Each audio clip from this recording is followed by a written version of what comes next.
নমস্কার বন্ধুরা, শর্মিলা সবিতে আপনাদের সকলকে স্বাগত। আজ আমি আপনাদের সাথে শেয়ার করব ইলিশ মাছের মাথা দিয়ে বেগুনের এই রেসিপিটি। ভিডিওটি স্কিপ না করে আপনারা দেখতে থাকুন, তাহলে স্টেপ বাই স্টেপ বুঝতে পারবেন আমি কিভাবে এটি বানাচ্ছি। চলুন তাহলে ভিডিওটি শুরু করা যাক। দেখুন, এখানে আগে থেকে জলে আমি কালো সর্ষে ভিজিয়ে রেখেছিলাম। এবার এই জলটাকে আমি আগে ফেলে দেব।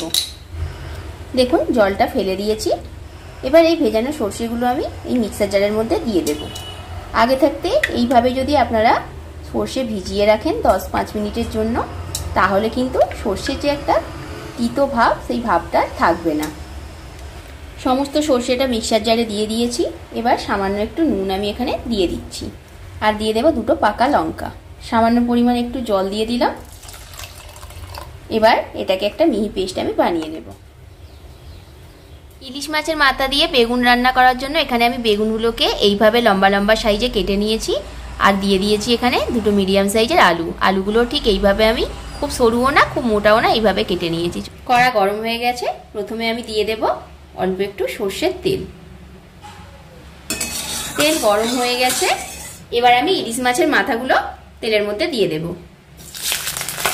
মাথাগুলোকে নুন হলুদ মাখিয়ে আমি একবার হালকা করে ভেজে রেখেছিলাম। রান্নাটা করার আগে আবারও একবার আমি এগুলোকে একটু কড়া করে ভেজে নেব।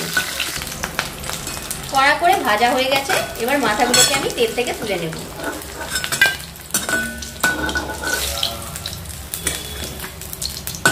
এবার এই মাছ ভাজা তেলেই আমি দিয়ে দেবো একটা শুকনো লঙ্কা, আর দিয়ে দেবো একটু 5 ফোড়ন।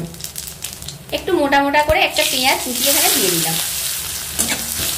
পেঁয়াজটা একটু ভাজা ভাজা করে নেব।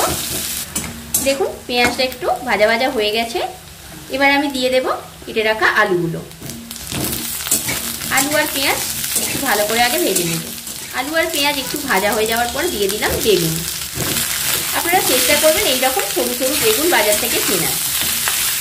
5 মিনিট ধরে দেখুন আলু আর বেগুন খুব ভালো করে ভাজা হয়ে গেছে। এবার কিছু গুঁড়ো মশলা এখানে আমি দিয়ে দেবো। সবার প্রথমে দেবো হলুদ গুঁড়ো। এবার দেবো লঙ্কা গুঁড়ো। যেহেতু সর্ষের সাথে পাকা লঙ্কা 2টো বেটে দিয়েছি, তাই লঙ্কাটা এখানে বুঝে ব্যবহার করব। দিয়ে দিলাম পরিমাণ মতো নুন। সব কিছুকে ভালো করে আগে মিশিয়ে নেব। এবার দিয়ে দেবো সর্ষে বাটা। আমি এখানে ছোট চামচের 4 চামচ সর্ষে বাটা ব্যবহার করেছি।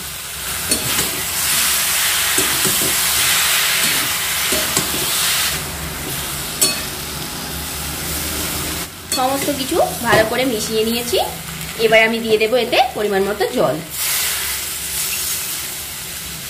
বেশি জল এখানে দেব না, শুধুমাত্র আলুগুলো সেদ্ধ করার মতো একটু জল দেব। এবার মাছের মাথাগুলো আমি উপর থেকে এইভাবে দিয়ে দিলাম।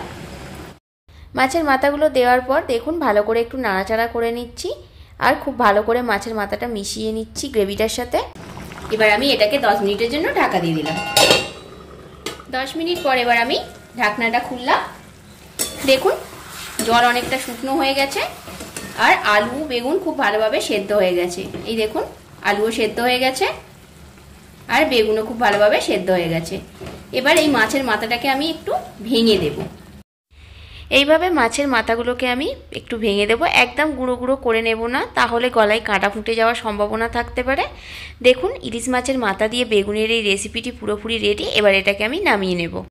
আজকের ভিডিওটি যদি আপনাদের ভালো লেগে থাকে তাহলে অবশ্যই একটা লাইক, কমেন্ট অ্যান্ড শেয়ার করবেন। আর যারা চ্যানেলটিকে এখনও সাবস্ক্রাইব করেনি, প্লিজ চ্যানেলটিকে সাবস্ক্রাইব করে দেবেন।